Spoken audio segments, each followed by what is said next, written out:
Բարև ձեզ Տիկին Պետրոսյան։ Բարև ձեզ։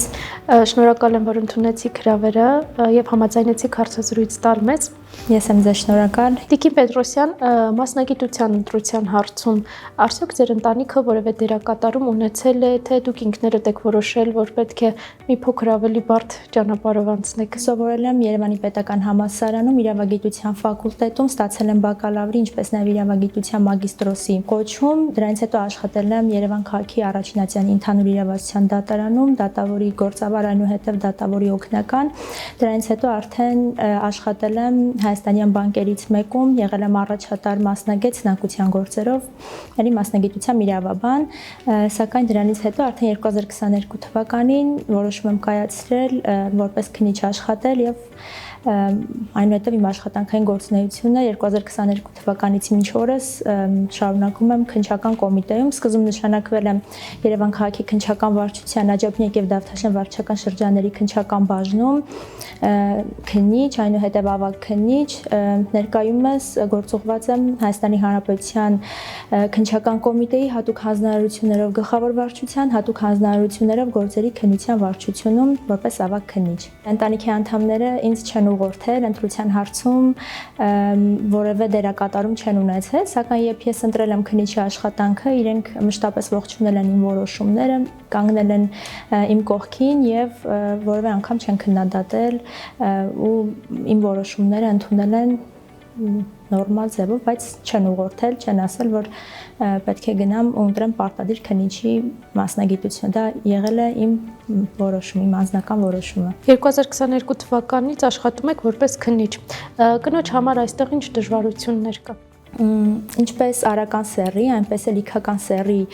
քննիչների առջև կարող են առաջանալ բազմաթիվ դժվարություններ, կարող են լինել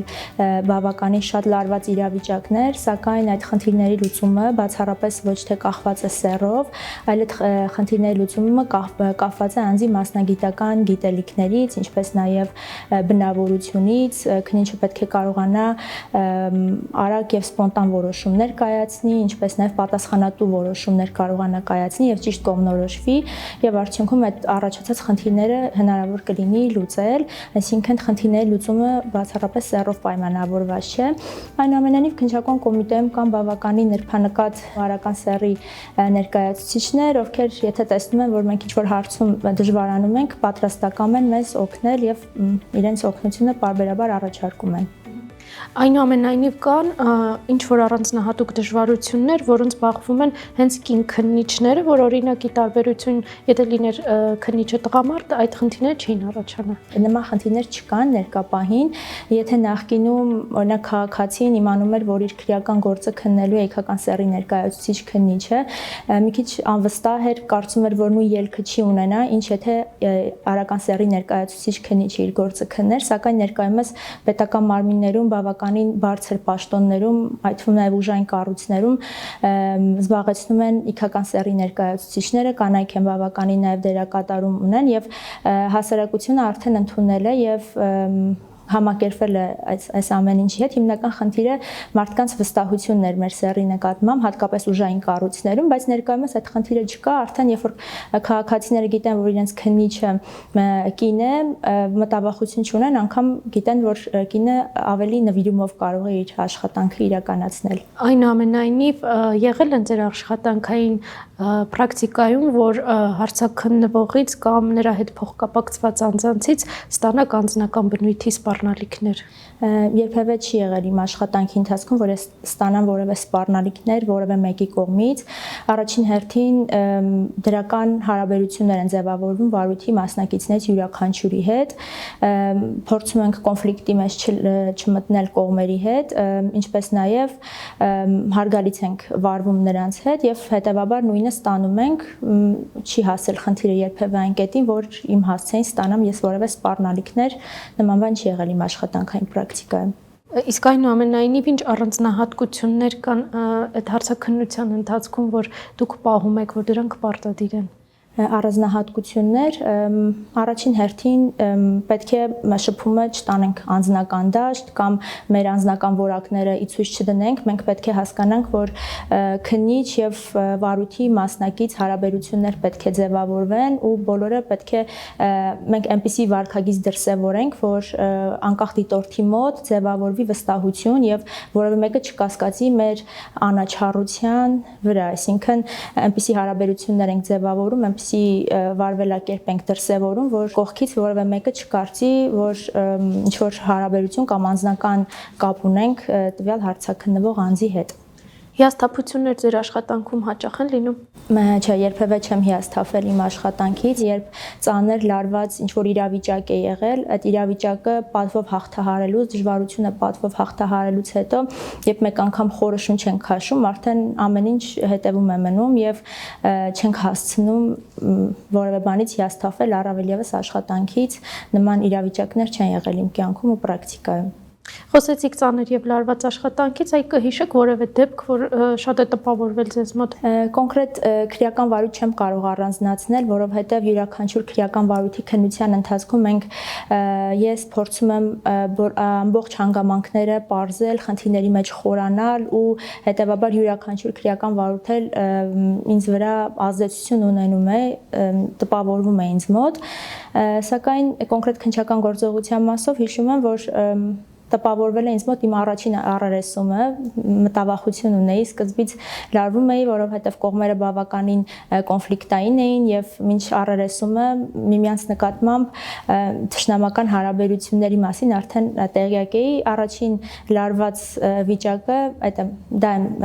մտաբերում, սակայն կոնկրետ քրեական վարույթով այդպես ինչ որ քրեական գործ չեմ կարող առանձնացնել։ Ինձ շատ հետաքրքիր է ինչպես է սկսվում ձեր աշխատանքը, հա, այս ստացակ ինչ որ գործ կամ հաղորդում ստացակ, ոնց է սկսվում այդ ամեն ինչի քննությունը։ Երբ որ մենք հաղորդումը ստանում ենք, կլինի հետաքննության մարմնից, կլինի ֆիզիկական իրավաբանական անձանցից, կարող ենք ստանալ նաև պետական, տեղական ինքնակառավարման մարմիններից, պաշտոնատար անձանցից իրենց գործունեության ընթացքում ստանում ենք հաղորդումը, կարդում ենք հաղորդումը եւ արդեն պետք է հասկանանք քրեական վարույթ նախաձեռնելու արձանագրություն ենք կազմում, թե քրեական վարույթ նախաձեռնելու մասին գրություն, եթե քրեական վարույթ ենք նախաձեռնում, անմիջապես ձեռնամուխ ենք լինում նախաքննության իրականացմամբ, եթե տուժողներ կան, տուժողների ենք հարցաքննում, եթե դեպքի վայրի զննությունը առաջնային գործողություններից է, պետք է անմիջապես հասնենք դեպքի վայրը զննենք, անհրաժեշտ հետքերը վերցնենք, այնուհետև եթե վկաներ կան, վկաների հարցաքննություն, առերեսումներ, ճանաչումներ եւ մնացած քննչական գործողությունները պլանավորում ենք եւ ըստ հերթականության կատարում։ Կա որևէ քրեական վարույթ, որը շատ է տպավորվել ձեզ մոտ եւ գուցե դա արդեն ինչ որ ելք ստացել է։ Կոնկրետ քրեական վարույթ չեմ կարող առանձնացնել, որովհետև յուրաքանչյուր քրեական վարույթ իր առանձնահատկությունն է ունեցել,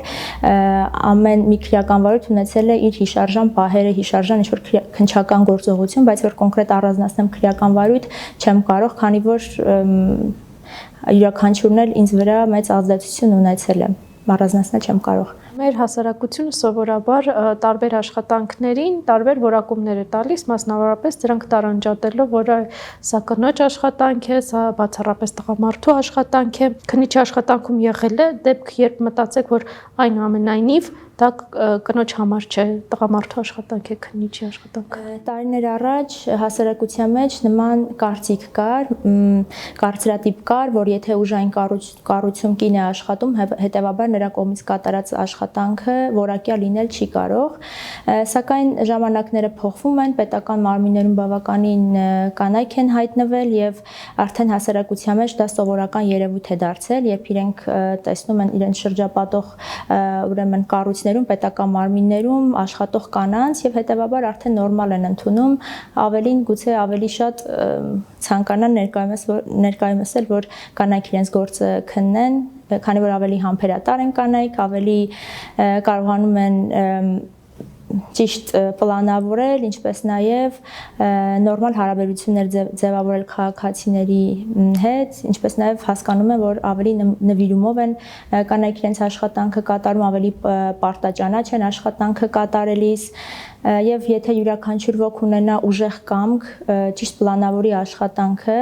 անկախ սեռից, ապա իր նպատակներին կկարողանա հասնել։ Վստահ եմ, որ առիթ ունեցել եք ձեր համազգեստով հասարակության մեջ լինելու, կողքից ինչ արձագանքներ, ինչ հայացքներ եք զգում։ Հիմնականում քննչական գործողությունների կատարման ժամանակ եմ հայտնվում համազգեստով դեպքի վայրում կամ հասարակության մեջ, քաղաքացիների մեջ հետաքրքրություն է առաջանում, սովորաբար փորձում են հասկանալ, թե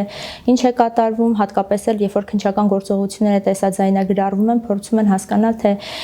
ինչ է կատարվում, բայց զուտ սեռով պայմանավորված որևէ տարօրինակ հայացքներ չեն եղել, այսինքն նույն կերպ են նայում, նույն հետաքրքրությամբ կնային իրավիճակին, եթե անգամ քննիչը լիներ տղամարդ, այսինքն ոչ թե նայում են ու զարմացած են, որ կին է քննիչը, այլ զուտ իրենց հետաքրքրության համար, թե ինչ է կատարվում դեպքի վայրում, ինչ գործողություններ են կատարվում վերջինիս կողմից։ Կարող եք կիսվել հետաքրքիր հոգեբանական հնարքներով, որոնք օգտագործում եք հարցաքննությունների ժամանակ։ Հիմնական հոգեբանական հնարքը, որ մշտապես կիրառում եմ, երբ որ բարույթի մասնակիցներին ինչ-որ մեկին պետք է հարցաքննեմ, ենթադրենք վկային պետք է հարցաքննեմ կամ մեղադրյալին պետք է հարցաքննեմ, տպավորություն եմ ստեղծում, որ ես դեպքի հանգամանքների մասին ամեն ինչ գիտեմ, եւ հետեւաբար իրենք հակված չեն ստելուն, այսինքն իրենք մտածում են, որ եթե քննիչը ամեն ինչից տեղյակ է, հետեւաբար իմաստ չունի ստել եւ այսպես ավելի ճշմարտացի ցուցմունք են կարողանում ստանալ նախաքննության արդյունքում։ Կամ առերեսումների ընթացքում հարցաքննվում է առաջին այն անձը, ով ըստ իմ ներքին համոզման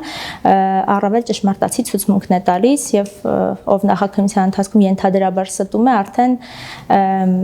աշխատում է առերեսման ժամանակ չստել եւ ճշմարտացի ցուցմունք տալ։ Կխնդրեմ ներկայացնեք, թե ինչ առանձնահատկություններ ունեն ձեր վարչությունում քննվող գործերը։ Հայաստանի Հանրապետության քննչական կոմիտեի հատուկ հանձնարարություններով գլխավոր վարչության, հատուկ հանձնարարություններով գործերի քննության վարչությունում քննվում են առանձնակի բարդություն ներկայացնող բազմածավալ ու բազմադրվակ քրեական վարույթներ, օրինակ իմ վարույթում քննվում են կոռուպցիոն բնույթի, առանձնապես խոշոր չափով խարդախության, վստահված գույքը առանձնապես խոշոր չափով հափշտակության վերաբերյալ քրեական վարույթներ։ Կհիշեք, որն է ձեր աշխատանքային պրակտիկայի առաջին գործը եւ ինչ ելք է այն ունեցել։ Առաջին գործս ես ստացել եմ Երևան քաղաքի քննչական վարչության Աջափնյակ եւ Դավթաշեն վարչական շրջաններում, երբ աշխատում էի որպես քննիչ, ստացել եմ խարդախության վերաբերյալ քրեական վարույթ, քաղաքացին եկել, դիմում էր, հաղորդում էր ներկայացրել, հայտնելով, որ իրենից խաբեությամբ գումարներ են հափշտակել, սակայն նախաքննության ընթացքում պարզեցի, որ այդ հանցակազմը, խարդախության հանցակազմը չկա, կողմերի միջև ընդամենը ձևավորվել էին քաղաքացիական իրավական հարաբերություններ, նրանց միջև նախապես կնքվել էին պայմանագրեր եւ հետեւաբար ելքը եղավ նա, որ քրեական վարույթը կարճվել էր։ Ձեր ընտանիքում դուք միակ կին քննիչը չեք, ձեր քույրը եւս ընտրել է այս ճանապարհը, արդյոք ձեր ընտրությունը որևէ կերպ ազդեցություն է ունեցել նաեւ իր ընտրության վրա եւ արդյոք դուք որևէ կերպ խորհուրդ եք տվել իրեն ընտրի թե ոչ։ Երբ 2022 թվականին անցած ծառայության քննչական կոմիտեում բավականին դրական եմ արտահայտվել իմ աշխատանքի մասնագիտության վերաբերյալ, քույրս էլ այդ ժամանակ այլ վայրում էր աշխատում, վերջինիս մոտ բավականին դրական արտահայտվելուց հետո վերջինիս խորհուրդ եմ տվել, որպեսզի ինքն էլ դիմի անպայման իր ուղին շարունակի մեզ մոտ, լսելով իմ խորհուրդները, վերջինս էլ քույրս էլ եկել է եւ քննչական կոմիտեում ներկայումս Երևան քաղաքի քննչական վարչության բաժիններից մեկում քննիչ է աշխատում, բավականին դրական տպավորություններ ունի, շատ մեծ հաճույքով է ծառայությունը անցկացնում քննչական կոմիտեում եւ չի փոշմանել, որ իմ խորհրդին հետեւել է, այո, իմ խորհրդով է եկել եւ բավականին դրական էմոցիաներ է ստանում իր աշխատանքից ու անգամ մտքեր չունի աշխատանքը փոխելու կամ աշխատանքից դուրս գալու վերաբերյալ։ Մեր այս հարցազրույցների շարքի շրջանակներում հաճախ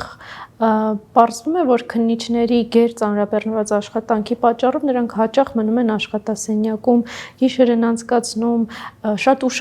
ժամի են ավարտում իրենց աշխատանքը եւ գնում։ Հա դուք եւս այս ծանրաբեռնվածությամբ եք աշխատում եւ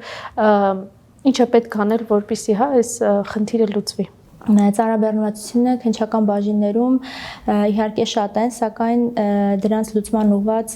գործողություններ իհարկե իրականացվում են, մասնավորապես կադրային քաղաքականություն է իրականացվում, կադրային համալրում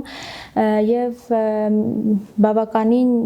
երկար ժամանակ է անհրաժեշտ գործերի քննության, պատշաճ քննության իրականացման համար։ Նաեւ քննչական բաժիններում, ստորաբաժանումներում կա հերթապահություն, այսինքն